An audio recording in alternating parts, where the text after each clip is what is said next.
दोस्तों, अंतिम चरण के चुनाव खत्म होने के साथ ही देश में ड्राइविंग को लेकर बहुत सारे नए नियम लागू कर दिए गए हैं। क्या है वो नियम, आइए जानते हैं। और सबसे पहला नियम है ड्राइविंग लाइसेंस को लेकर। जब भी आपको ड्राइविंग लाइसेंस बनवाना होता है तो आप क्या करते हैं, अपने एरिया के आरटीओ ऑफिस में जाते हैं और वहाँ पर आपको लंबी लंबी कतारें, लंबी लंबी लाइनें मिलती हैं। उन लंबी लाइनों से बचने के लिए अब सरकार ने एक नया नियम लागू किया है कि आपके जो मोटर ट्रेनिंग स्कूल्स होते हैं, जो आपको ड्राइविंग सिखाते हैं, अब वहां पर भी आप अपना जो ड्राइविंग टेस्ट है वो दे पाएंगे। अब उसके लिए करना क्या होगा, जो ये ड्राइविंग मोटर जो सिखाते हैं आपके स्कूल होते हैं, इनको यहाँ पर सर्टिफिकेट दी जाएगी सरकार की तरफ से कि आप सर्टिफाइड है, कि आप जो है आप अपनी लोकेलिटी के अंदर, अगर आपका एक स्कूल है जहाँ पर ड्राइविंग सिखाई जाती है, उनके पास पर्टिकुलर टर्म्स एंड कंडीशन को, लाइक ज़मीन से रिलेटेड या जितने भी जो संसाधन उनसे रिलेटेड अगर वो पूरे करते हैं तो उनको सर्टिफिकेट दे दी जाएगी।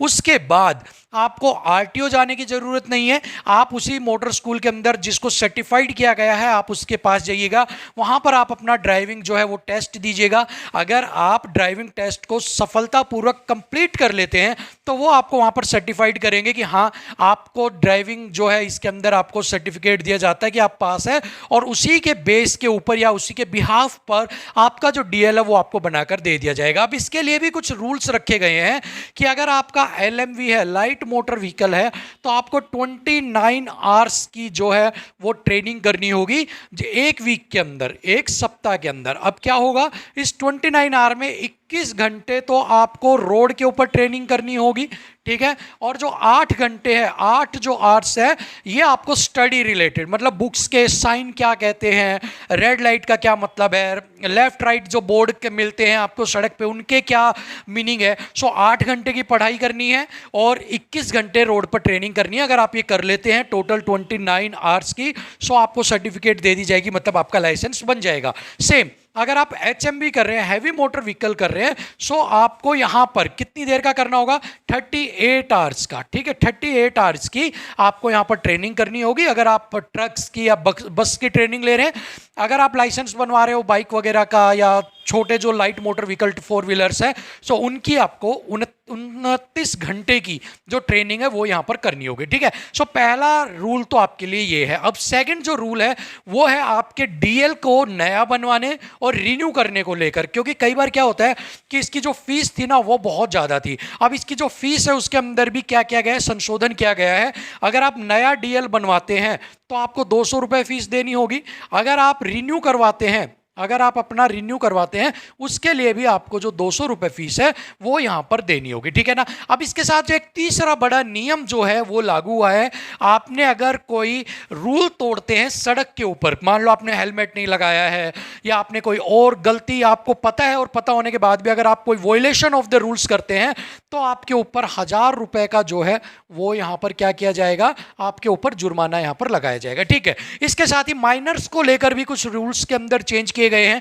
अगर माइनर गाड़ी चलाते हुए पकड़ा जाता है तो उसके ऊपर 25,000 रुपए, 25,000 रुपए का फाइन किया जाएगा। अब ये 25,000 जो रुपए फाइन किए जाएंगे, ये किया जाएगा पेरेंट्स के ऊपर, ठीक है। ये किसके ऊपर किए जाएंगे, पेरेंट्स के ऊपर। अगर ये किए जाएंगे कि मतलब पेरेंट्स को 25,000, अब कैसे रोकेंगे, माइनर तो कमाता नहीं है ना, वो कहां से लाएगा। तो पेरेंट्स के जब जेब पर 25,000 का वो बोझ पड़ेगा तो अपने आप बच्चों को बाहर जाकर बाइक देने से, गाड़ी देने से रोकेंगे। क्योंकि पुणे का केस आप सभी को याद ही होगा, अभी कुछ दिन पहले पुणे की एक लग्जरियस कार ने कैसे 2 लोगों को उड़ा दिया था, कुचल दिया था, ठीक है ना। उसी के लिए रूल्स है। इसके अलावा आपको इस पर क्या की जाएगी, इस पर लीगल एक्शन भी लिया जाएगा, ठीक है। लीगल एक्शन मतलब 25,000 प्लस लीगल एक्शन पेरेंट्स के ऊपर लिया जाएगा। प्लस सबसे बड़ी बात, अब भाई 25,000 रुपये मेरे पास है, मैंने दे दिए, लीगल एक्शन मेरे ऊपर, मान लो मेरे ऊपर कोई कार्रवाई कर दी, एफआईआर कर दी, कोई दिक्कत नहीं है, आदमी सोचता है कि यार चलो ठीक है।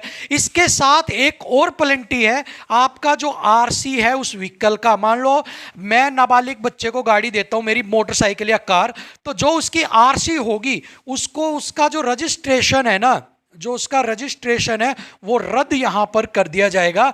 मतलब जो रजिस्ट्रेशन वो कैंसिल कर दिया जाएगा। मतलब कि अब आप उस गाड़ी को सड़क के ऊपर नहीं चला सकते। अगर आपने उस गाड़ी को सड़क के ऊपर चलाया तो आपके ऊपर कार्रवाई तो होगी होगी, साथ में पकड़े आने पर उस गाड़ी को डंपिंग यार्ड के अंदर बिल्कुल उसको, जैसे वो कहते हैं ना, बिल्कुल कबाड़ बनवा देना, उसके ऊपर मशीन से उसको बिल्कुल पिचका देंगे, स्क्रैप के अंदर उसको बिल्कुल तब्दील कर दिया जाएगा। ठीक है, सो एक बहुत बड़े कुछ अपडेट्स हैं। और इसके अलावा एक और बड़ा अपडेट है कि आपके आज से ही जो टोल रेट है, टोल प्लाजा, ठीक है, टोल प्लाजा के जो रेट है उनके अंदर 5% तक का इंक्रीमेंट कर दिया गया है।